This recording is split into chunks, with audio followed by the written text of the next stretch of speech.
kochani, and welcome to my kitchen. It's been a while since I shared any recipe for fermented foods with you, and it happened that over the weekend I went to farmers market and I met with my lovely farmers, and they had the most beautiful Napa cabbage. So I thought this is great opportunity for me to make a little more kimchi, actually kimchi inspired Napa cabbage, because I have only one little jar left in my refrigerator, and I will also share my recipe with you. It's not so much of a recipe because it's with making any ferments. It's pretty much your own way of doing this. You have to find your flavors. It's like with making the chicken soup or Italian tomato sauce. Every household has own recipe, but there are few ingredients that of course are typical and they need to be used in order for the Napa cabbage to become kimchi. And of course the first main ingredient is Napa cabbage, and I have 4 Napa cabbages, 2 large ones, very thick, and 2 a little smaller. So what I'm going to do, I'm going to just remove the outer leaves if they are damaged. We don't want them to be used in our ferment. So the cabbage looks very beautiful. I'm going to chop it. And the main difference in how I make my kimchi, the kimchi inspired fermented cabbage, is that I do not let it stand with salt for about 2 hours until the cabbage gets a little wilted. I don't do that. At the very beginning, when I was making my kimchi, I would follow all those steps, but over the time I just realized that this way I have a little less work. I mean, it takes a little less time for me, and I like it equally without the extra 2 hours. So what we will need, you will need very big container or very big bowl. And now we are going to chop the cabbage. So I'm going to cut it in half again, and each quarter again in half. So pretty much each cabbage is being cut lengthwise into 8 more or less equal pieces.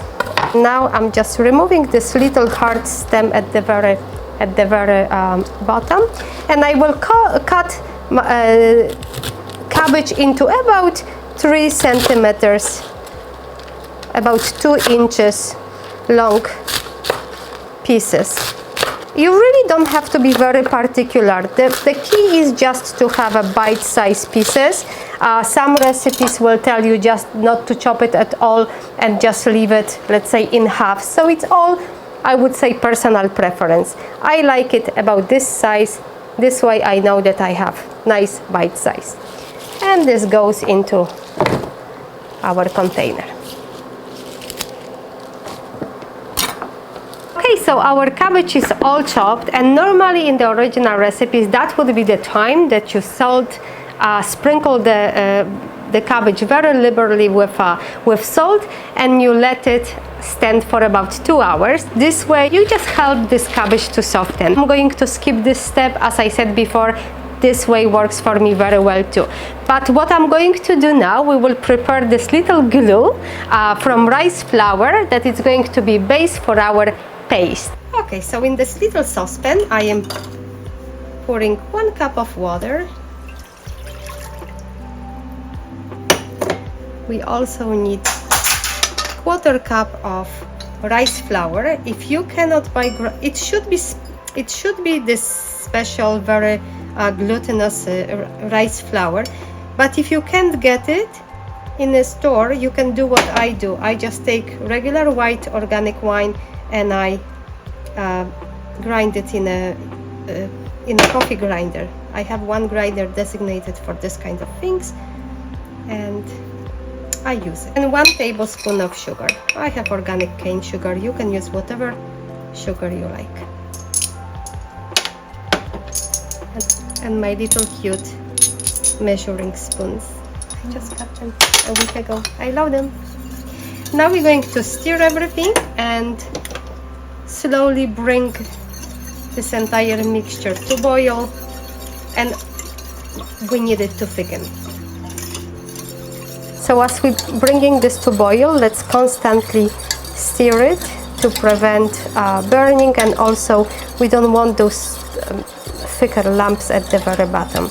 Okay, so after literally few minutes, the glue is ready. So please don't go away from your stove, keep stirring. You don't want to burn it. So this is ready. It's just like that. Okay, so our mixture of rice flour, water and sugar is ready. I'm going to put it in a bowl. And this can be made at the very beginning, because we need it to cool down a little bit. And it happened to me on few occasions that I didn't make this glue, and it was still very delicious. The kimchi was still very delicious. However, the sauce later was much more watery. Now we are going to work on flavors, something that will start turning our Napa cabbage more into kimchi. So I have a food processor. If you don't have food processor, you can use grater, hand grater, and just grate all the ingredients that we will be adding here. But with food processor, it's really so much easier. Okay, so what I have here, I have 3 medium-sized onions that I'm going just to roughly chop onion. Just in pieces like that.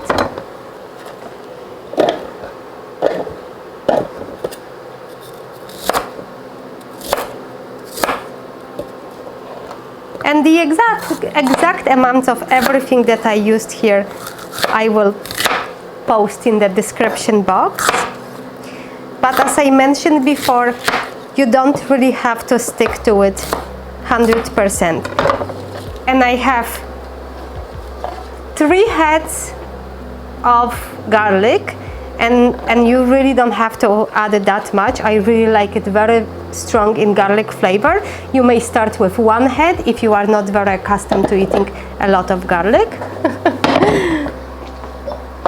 Jumping garlic in the kitchen. And I have about 5 centimeter piece of ginger, and I will not peel my ginger. This one is organically grown. I just washed it very well with and scrape with a brush.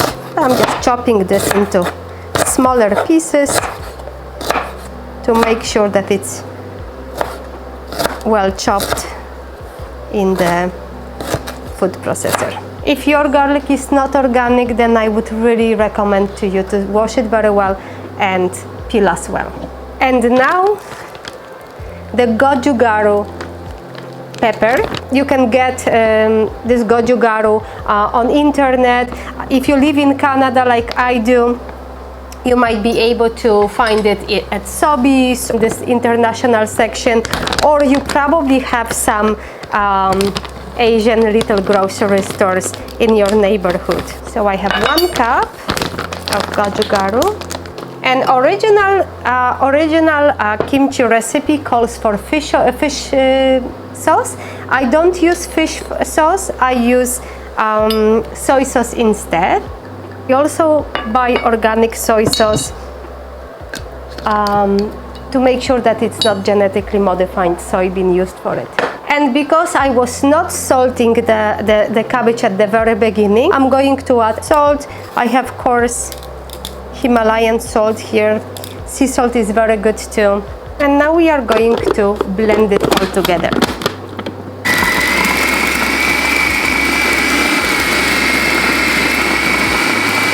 I'm just going to scrape a little from the walls.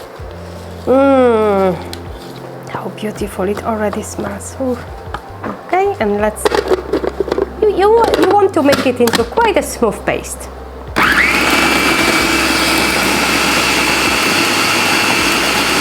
Okay, so the paste is ready. Smells fantastic. I'm going to put away my food processor. Now we are going to add our paste into this rice glue. You can keep a little of this paste in the refrigerator too, and use it with rice, or instead of ketchup, have spicy kind of condiment too. And we have 2 more ingredients to add, which we could have chopped before too. One would be a pear, and of course Koreans, they use the Korean pear. Here I have pear that it's not fully ripened, and it will just add a little bit of sweetness. I made it without the pear before, and I was really missing the sweet aspect. So what I do, I just slice it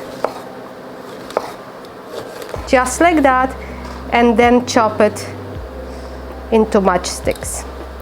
You may use mandolin, hand mandolin to do that, with knife, just like that. Big or less, the pear will fall apart anyways. Okay, so the pear is chopped, and now we should have this daikon style radish, the long white radish. Sometimes when I get nice and fresh, I would use it. If not, I can skip it or substitute it with regular radishes. And those I got from our farmers. Again, they are so cute. And I'm going to use the whole radish, including the leaves. And I will just chop them into thin slices. The leaves have additional nutrients. They are very healthy for us. If they are not sprayed, why not use them? If you have radish that is very, very spicy, you might add a little less, so the flavor is not overwhelming. As you can see, there is really no stiff recipe. You can you can adjust it to your liking, and after first time of making it, you will know which ingredient you would like to omit, which one you would like to increase. And when cooking, it's important to understand the flavors and the role of each ingredient. Then it's so much easier to substitute it with something else. Okay, I'm just going to remove my chopping board, and we will move on to mixing. So now let's mix it. And I am short, so for me it's very hard to mix it on the kitchen counter. So what I would normally do, first I'm going to mix this paste with this glue, the rice glue that we made before. It's about the consistency that it should be. Thick paste. Everything goes into our bowl. And if you don't want to have your hands stained red or burning from the garlic and ginger, you could use special plastic gloves. I usually use my hands, so let's do it. Now we have to mix it very, very well. And while you mixing, just try to squeeze it and massage it. Okay, so I've been mixing it and squeezing for about 10 minutes, 5-10 minutes. As you can see, it really shrunk. And now it's ready to go in the container and to be stored. So I'm just going quickly wash my hands, and I'll be right back with you. And now we're going to place the kimchi in the containers, and for the first 24 hours, 48 hours, we will keep it outside in room temperature and allow it to ferment. I would say after 1 day, which is 24 hours, taste it how you like it, because the first fermentation will already happen, and then you may leave it for another 48 hours or maybe even a little longer. It all depends on how sour you like it. I usually leave it for about 2 to 3 days because I like it a little more fermented, and then it goes into refrigerator and it can last there even few months. Important thing is, whenever you open the container and you would take a little, let's say for dinner, use clean utensils so you don't introduce any bad bacteria. Yes, and that's it. So I will continue putting my kimchi in jars, and I hope you will try to make your own. And as always, I encourage you to just play around with the ingredients, to adjust it to your liking. And today I really truly thank you for being here, and I see you next time.